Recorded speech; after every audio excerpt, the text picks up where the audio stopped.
Welcome friends. तो आज हम देखेंगे कि कैसे दो संख्याओं के अंदर हम एडिशन परफॉर्म कर सके। इससे पहले के जो दो वीडियो थे उनमें यूज़ किए गए दो फंक्शनों के बारे में हम थोड़ा बता देते हैं, फिर हम एडिशन का प्रोग्राम करेंगे। पहले के दो प्रोग्रामों में हमने \t\n का प्रयोग किए थे, मगर किस लिए प्रयोग किए थे वो थोड़ा डिटेल में बता देते हैं। और टर्बोसी जो 3.2 वर्जन था, जो पुराना वाला वर्जन था, उसमें प्रोग्राम रन करने के लिए हमें दो एक्स्ट्रा फंक्शन को ऐड करना पड़ रहा था। एक होता है clr और दूसरा हो रहा है getch। तो ये दोनों फंक्शन हम क्यों ऐड कर रहे थे हम थोड़ा आज बता देते हैं, फिर हम अपना एडिशन का प्रोग्राम करेंगे। तो चलिए पहले जानते हैं \t के बारे में।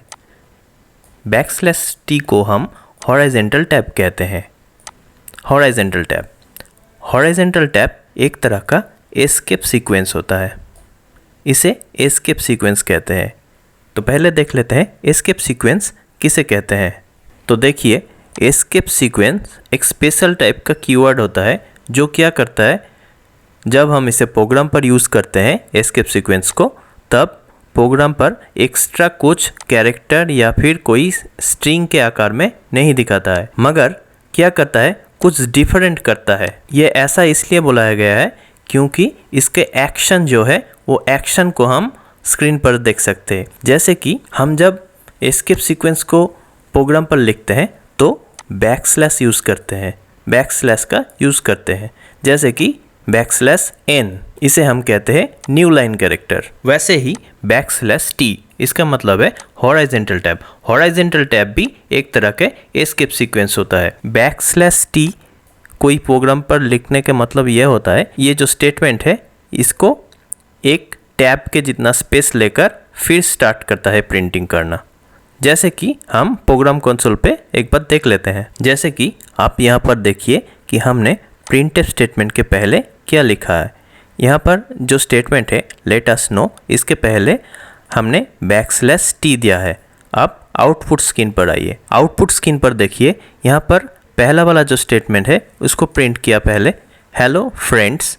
प्रिंटफ स्टेटमेंट ने पहले वाले स्टेटमेंट को ऐसे प्रिंट किया, उसके बाद एक टैब जितना स्पेस रखा, यहाँ पर एक टैब जितना स्पेस रखा। उसके बाद इसके बाद वाले जो पोर्शन है, स्टेटमेंट का जो बाद वाला पोर्शन है यानी कि लेट अस नो, इसको यहाँ पर प्रिंट किया। तो \t का काम ये होता है कि जो स्टेटमेंट इसको प्रिंट करने के लिए कहा गया है, इसके पहले एक टैब जितना स्पेस रखना। सेम तरह से \n का मतलब होता है न्यू लाइन। ये क्या करता है, जो स्टेटमेंट प्रिंट करने के लिए दिया गया है उसको न्यू लाइन पर प्रिंट करते हैं। यही \n का काम होता है। जैसे कि हम देख लेते हैं प्रोग्राम एडिटर और आउटपुट कंसोल पर। जैसे कि आप देख सकते हैं यहाँ पर प्रिंटफ फंक्शन पर हमने क्या लिखा। यहाँ पर प्रिंटफ फंक्शन पर हमने लिखा how to write a C program. ये एक स्टेटमेंट है, इससे पहले हम \n लिखे, यहाँ पर भी \n लिखिए। अब हम कंसोल स्क्रीन पर देखते हैं, आउटपुट कंसोल पर। आउटपुट कंसोल पर देखने पर हम देख सकते हैं कि यहाँ पर how to write a C program, ये यहाँ पर इस लाइन पर लिखा गया है। उसके बाद एक न्यू लाइन पर first day we print hello world. इस सेंटेंस को, इस स्टेटमेंट को देखिए, इसके बाद एक न्यू लाइन पर प्रिंट किया गया है, first day we print hello world. उसके बाद यहाँ पर भी हमने लिखे प्रिंटफ, उसके बाद today we will print multiple statement. यहाँ पर भी हम \n का इस्तेमाल किए हैं। अब आउटपुट पर देखिए, ये भी इसके बाद एक न्यू लाइन पर प्रिंट करता है today we will print multiple statement. हमने सिर्फ दोनों एस्केप सीक्वेंस के बारे में ही देखे हैं यहाँ पर, \n और \t। इसके अलावा भी बहुत सारे एस्केप सीक्वेंस सी पर मौजूद है। अब clr और getch फंक्शन के बारे में थोड़ा बहुत जान लेते हैं।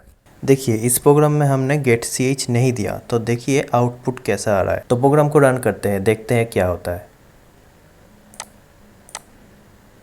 देखिए रन कर गया, फिर एडिटर स्क्रीन पे आ गया, रन किया, फिर एडिटर स्क्रीन पे आ गया। 2 बार रन करना कंप्लीट हो गया, 3 बार कंप्लीट हो गया। अब हम getch देते हैं।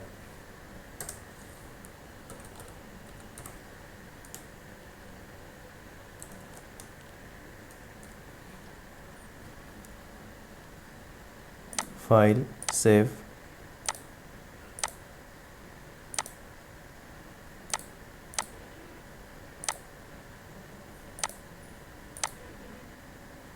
ये देखिए जितना बार हमने वहाँ पर रन किया ये उतना बार ही प्रोग्राम को एग्जीक्यूट किया और वही कंसोल स्क्रीन पर ये दिखा रहा है, मगर स्टे नहीं कर रहा था इस कंसोल स्क्रीन पर, क्योंकि getch का काम ही होता है जब हम कंसोल स्क्रीन पर रन करने के लिए, डिस्प्ले करने के लिए जब आते हैं तो उसको होल्ड रखना कितनी देर का, जितनी देर तक ये हम कोई कैरेक्टर की प्रेस नहीं करते उतना देर तक। जब भी हम एक की प्रेस करते हैं, देखिए की प्रेस करेंगे एडिटर स्क्रीन पे चल जाएगा। यही होता है getch का काम। और क्लियर स्क्रीन का काम क्या होता है, CLR SCR का काम क्या होता है, आप देखते हैं। देखिए इस प्रोग्राम पर हमने CLR SCR नहीं दिया, तो यहाँ पर अगर हम इसको रन करते हैं तो देखेंगे जितना बार हमने इस प्रोग्राम को रन करवाया है उतना बार हम इस प्रोग्राम के आउटपुट को मेन कंसोल स्क्रीन पर देख सकते हैं। जब भी दोबारा हम प्रोग्राम को रन करवाएंगे ये आउटपुट, पहले वाला जो आउटपुट है उसके बाद ही छप जाएगा, पहले वाला आउटपुट को डिलीट नहीं करेगा या क्लियर नहीं करेगा। अब देखते हैं क्लियर स्क्रीन फंक्शन ऐड करने से क्या होता है।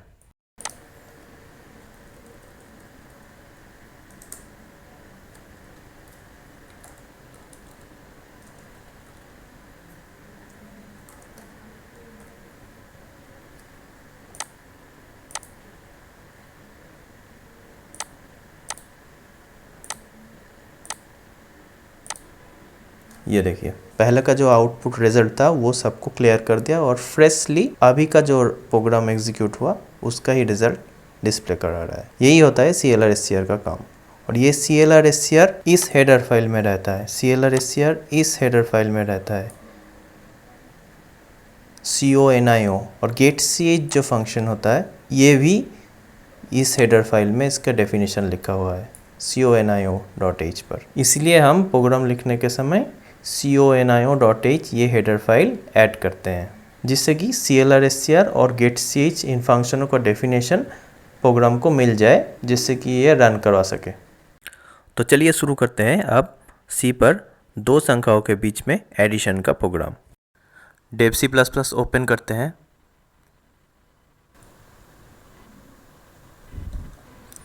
File, new, source file, has include stdio.h।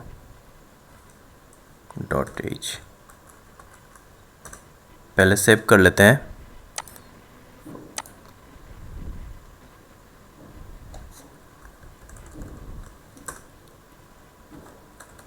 addition.c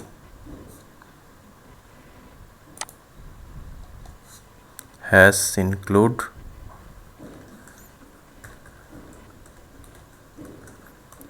CONIO.h int main शुरू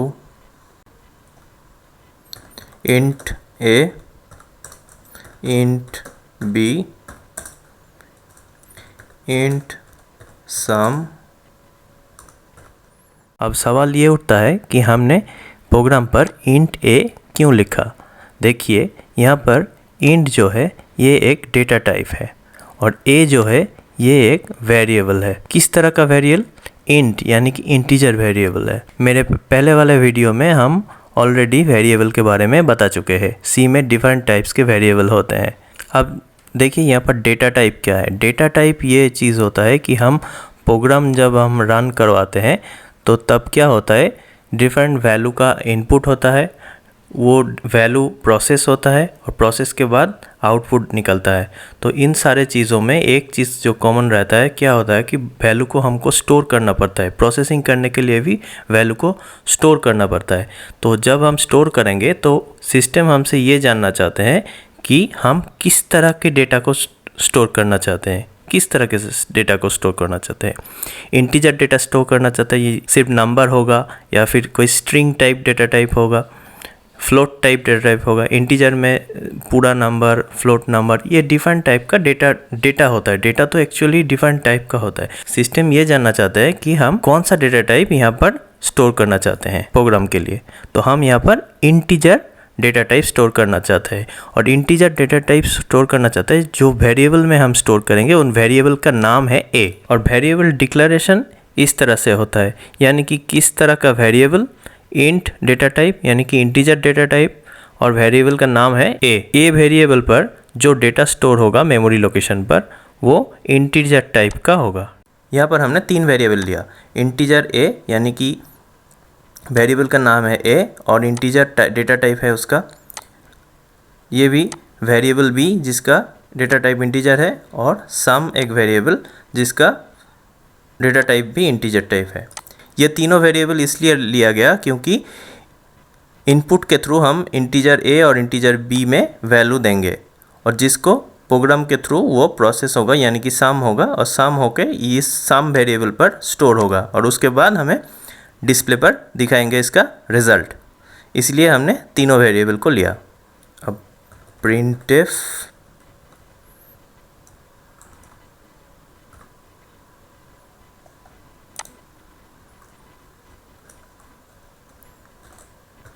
enter the first number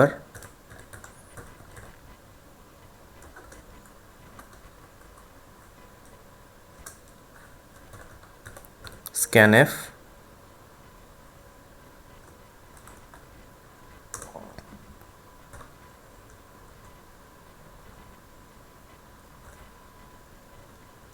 %d comma ampersand A. देखिए स्कैनफ फंक्शन का काम ये होता है कि हम जो वैल्यू इनपुट करेंगे उस वैल्यू को वेरिएबल पर स्टोर करवाना। यहाँ पर %d इसलिए दिया गया है क्योंकि %d का मतलब है integer type data scanf function के थ्रू इनपुट लिया जाएगा, और एम्परसाइन ए यानी कि जो वेरिएबल हमने डिक्लेयर किया ए उस वेरिएबल पर स्टोर होगा। इसलिए इसका सिंटैक्स ऐसा होता है, ऐसे करके स्कैनफ फंक्शन को लिखते हैं, डबल इन्वर्टेड कॉमा के अंदर %d और फिर कॉमा एम्परसाइन ए यानी कि कौन से वेरिएबल पर हम स्टोर करना चाहते हैं, ऐसे करके लिखते हैं। सेम करके ही हमको सेकेंड नंबर भी लेना है, प्रिंटफ एम्परसाइन बी वेरिएबल पर स्टोर होगा। अब क्या होगा, सम, ये सम मतलब sum variable is equal to variable A plus variable B.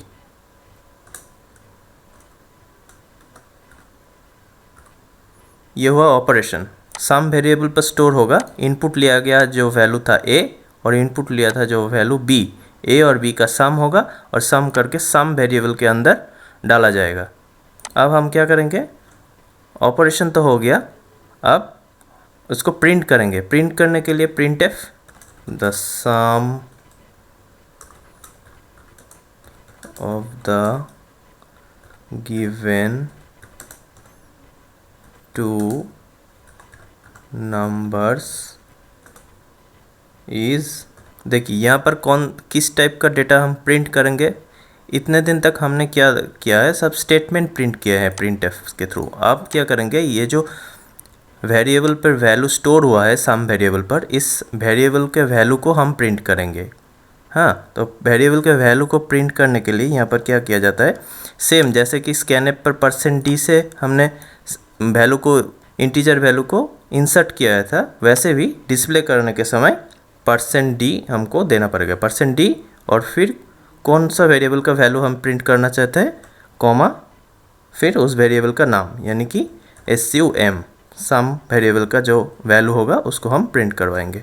अब हमको उसको सेव करना होगा, फाइल सेव कंपाइल। अब रन करके देखते हैं। Enter the first number 4, enter the second number 5, the sum of the given two numbers is 9। तो ये रहा आउटपुट। तो चलिए टर्बो सी वर्जन 3.2 पे एक बार देख लेते हैं। ओपन एडिशन.c ओपन, यहाँ पर दिए देते हैं clear CLR share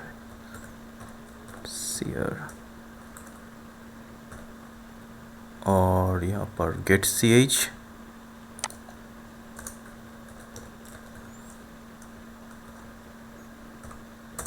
return 0, file save, compile, success. अब देखते हैं रन करके। Enter the first number 4, second number 5, the sum of the given two numbers is 9। तो ये रहा आउटपुट। तो नेक्स्ट वीडियो में हम सी के डेटा टाइप्स के बारे में थोड़ा बहुत जान लेंगे।